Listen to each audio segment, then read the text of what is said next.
Quando esses trigêmeos nasceram, sua mãe começou uma linda tradição familiar que permaneceu com os irmãos por mais de 30 anos. Por que eles pararam com a tradição? Fique ligado por aqui e desvende esse mistério com a gente. Mas antes, já deixe o seu like e se inscreva no canal. Vamos nessa!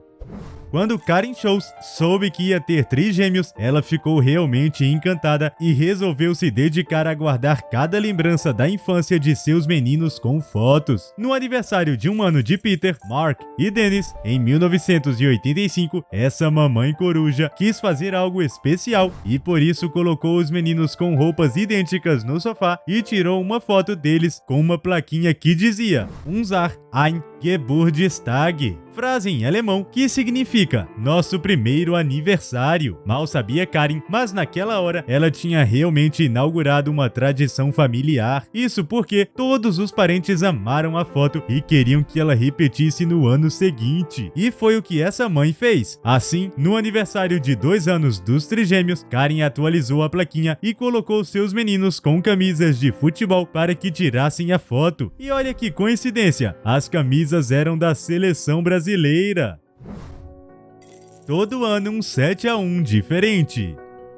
Brincadeiras à parte, Karen realmente marcou um golaço. Isso porque o que era para ser apenas um registro dos aniversários de seus amados filhinhos se tornou uma tradição. A cada aniversário que se passava, os 3 irmãozinhos sempre posavam, segurando uma placa que era atualizada conforme a idade que eles iam fazendo. E a foto não era bagunça não, tinha uma ordem certinha. Peter na esquerda, Mark no meio e Dennis na direita. Aos 4 anos, os meninos já compreendiam aquilo e começaram a participar ainda mais no processo criativo. Nesse ano em específico, a foto foi tirada na escola por sua professora e a diferença na personalidade dos irmãos começou a ficar evidente. Enquanto Mark e Dennis estavam escalando e se aventurando na foto, Peter preferia ficar deitadinho e comportado, apesar de ainda estar com o mesmo sorriso sapeca de seus irmãos. No aniversário de 5 anos, os meninos ainda posaram para a foto tradicional, mas estavam com a cara fechada, pois Karen estava doente e seus amáveis filhos estavam preocupados demais com a mãe para se importarem de posar de forma animada. No aniversário de 6 anos, Karen já estava bem melhor e seus filhos estavam super empolgados para iniciar as aulas de alfabetização. Eles ainda usavam roupas iguais, mas isso mudaria a partir do 7º aniversário, já que a personalidade de cada um começava a aflorar.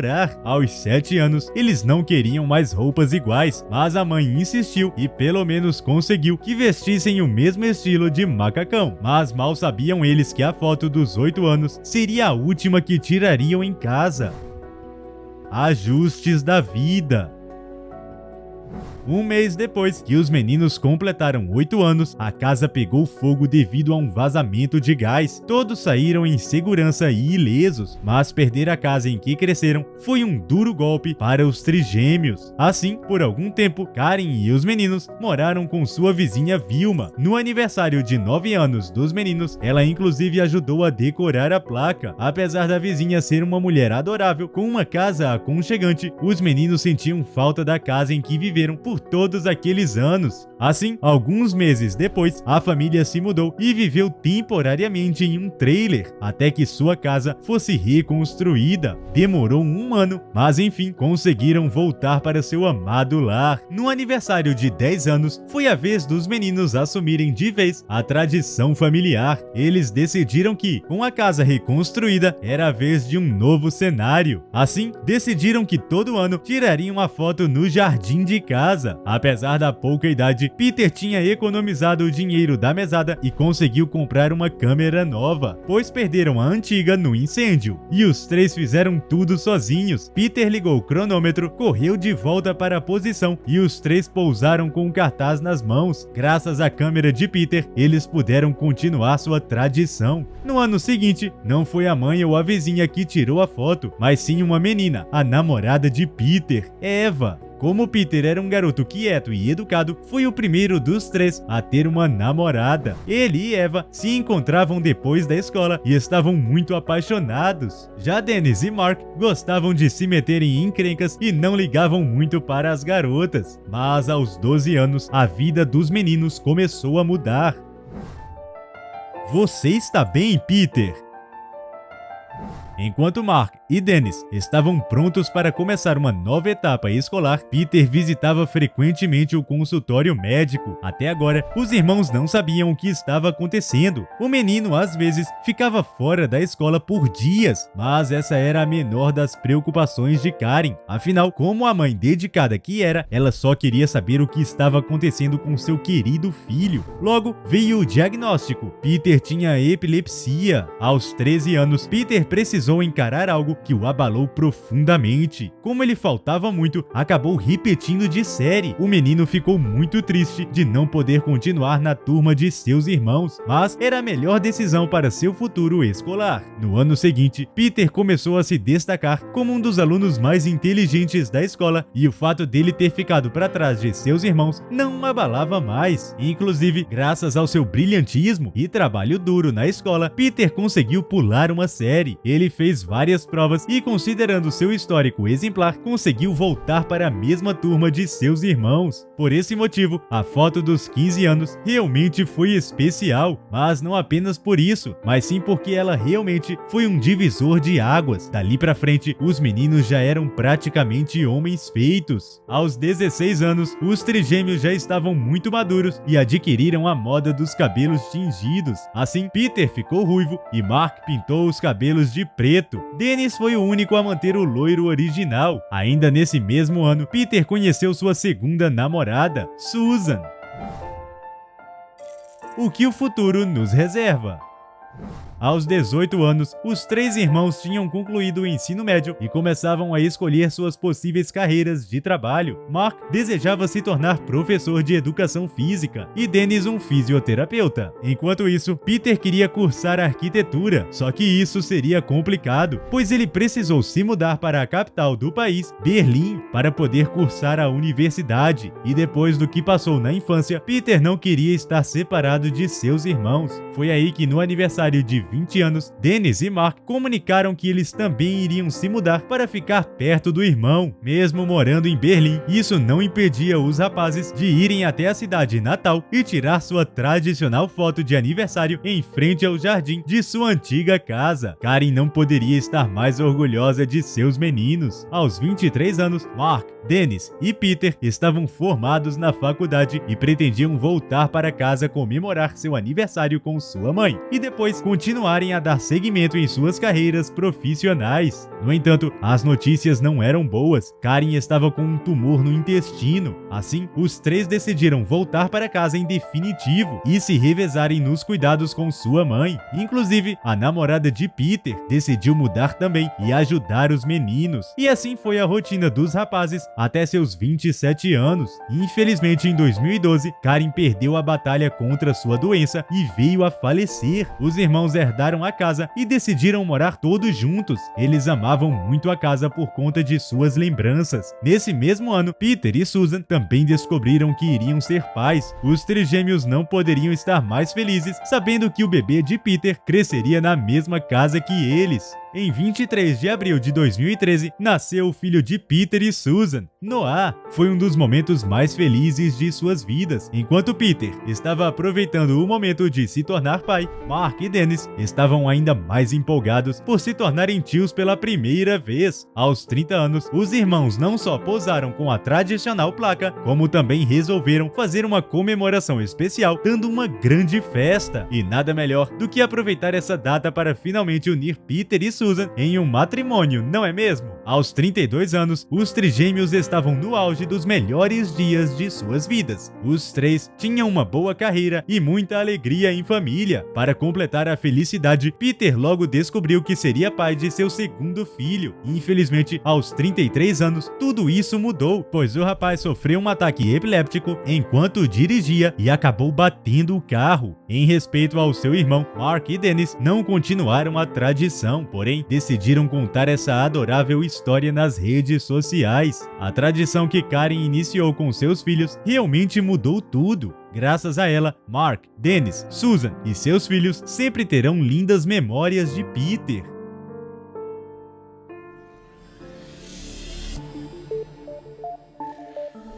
Um casal que enfrentava dificuldades financeiras tinha 4 filhos. Após uma nova gravidez, decidiram abandonar o 5º filho por ele ter um problema de saúde. Qual era sua doença? Ele sobreviveu? Tá curioso para descobrir? Então continue por aqui! Mas antes, já deixe seu like, se inscreva no canal e ative as notificações.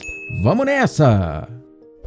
Leon Garcia e Lizzie Lopes eram um casal mexicano que vivia na periferia da capital do país, a Cidade do México. Juntos criavam com dificuldade seus 4 filhos. A vida dessa família era muito dura, quase não tinham dinheiro e dependiam de benefícios do Estado para conseguir manter a alimentação das crianças. Já as roupas eles pegavam doações em igrejas, geralmente não estavam nas melhores condições, mas já ajudava a vestir as 4 crianças que não paravam de crescer. Seus filhos já tinham entre 5 e 11 anos e Leon e Lizzie não tinham interesse em aumentar ainda mais a família. O problema é que a religião da família não acreditava em métodos contraceptivos e pregavam que os fiéis não deveriam interromper a gravidez, pois era uma dádiva divina. Como a maioria dos casais, Leon e Lizzie gostavam de ter relações mais íntimas e foi assim que a moça acabou engravidando pela 5ª vez. Ela ficou desolada, muito triste, pois era faxineira e seu marido era pedreiro. Eles não tinham renda fixa no mês, pois dependiam de suas diárias. Mas o bebê na barriga de Lizzie não se importava com contas a pagar. Em 9 meses, ele nasceria. E foi assim que veio ao mundo um belíssimo menininho chamado Matthew. À primeira vista. Matthew era a criança mais linda que seus pais já tinham visto e também a mais comportada. O menininho surpreendia a todos por ser extremamente calmo. Lizzie voltou com ele para o hospital alguns dias depois para um check-up de rotina. Foi aí que o pediatra, Dr. Juan Aguilar, notou algo errado. Matthew não respondia a estímulos visuais. O bebê era cego. Quando Lizzie voltou para casa, contou tudo para Leon.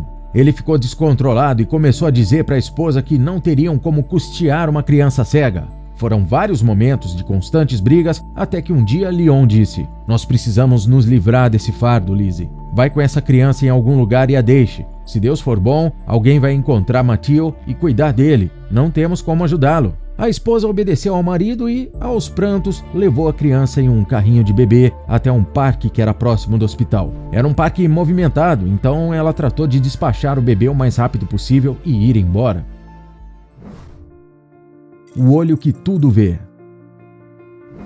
Juan tinha dobrado o plantão e teria uma folga de 2 dias. Naquele dia, após o fim do trabalho, foi dar uma volta no parque para relaxar antes de ir para casa. Assim, ele estava caminhando normalmente pelo parque quando viu uma trouxinha em um canto. Era um bebezinho abandonado.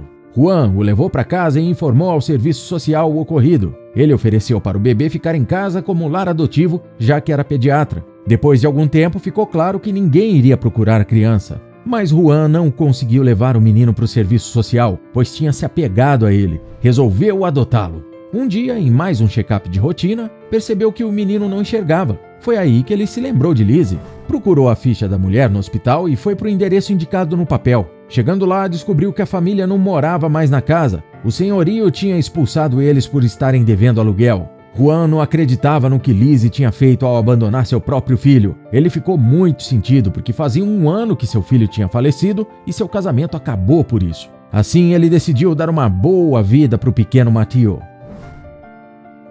Janela da alma. Já havia se passado 1 ano quando Juan conheceu Rosalia e começaram a namorar. Ela adorava Matthew e logo começou a agir como se fosse a própria mãe do garoto. Assim, eles casaram e, quando o menino já estava com 3 anos, tiveram uma filha chamada Flora. A menina era muito agarrada ao seu irmão mais velho. Juntos brincavam de qualquer coisa, não importando que Matthew fosse cego.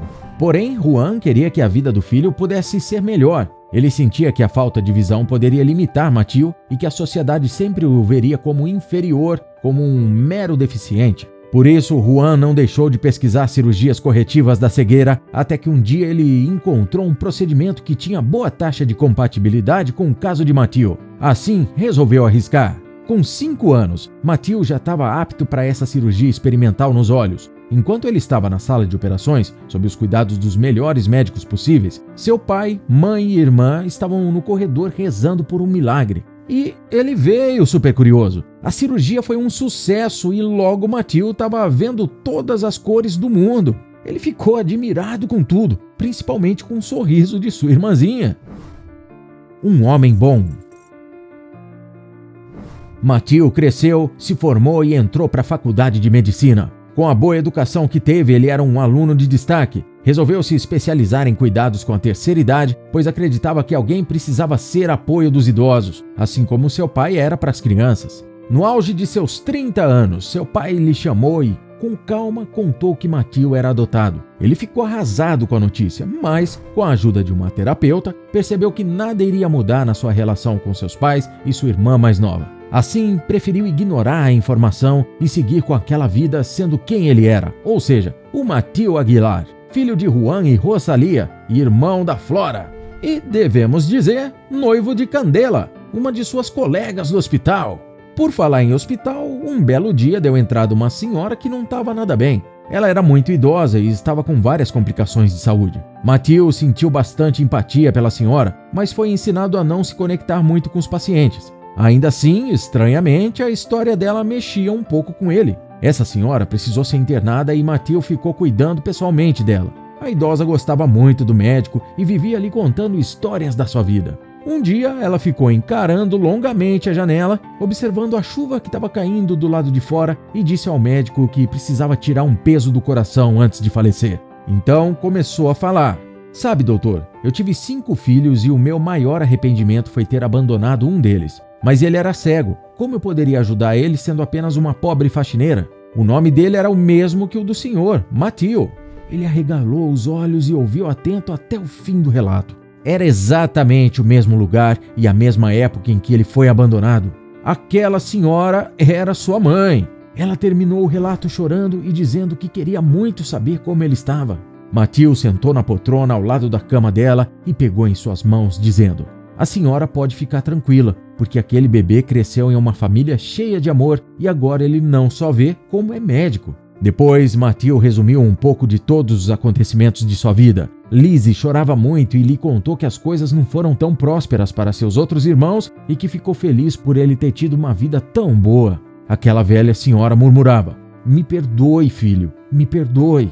Ele beijou docemente a testa daquela idosa, cujas marcas no rosto demonstravam claramente a vida dura que ela teve, e disse que perdoaria e que ela não deveria se esforçar tanto para que logo se recuperasse. Matthew chamou Candela e ela conheceu a Dona Lizzie. As duas conversaram por horas. O casal de médicos sentou em um pequeno sofá ao lado do leito da senhora e acabaram adormecendo. Acordaram com os bips da máquina que alertavam que a idosa agora tinha dado seu último suspiro. Dona Lizzie estava com um sorriso nos lábios que agora tinha sido eternizado. Se você ficou emocionado com a história de Matthew, veja também esse caso de um homem que encontrou uma bebê sozinha num banco de praça. 10 anos depois, um milagre aconteceu. Ficou curioso? Clique e assista!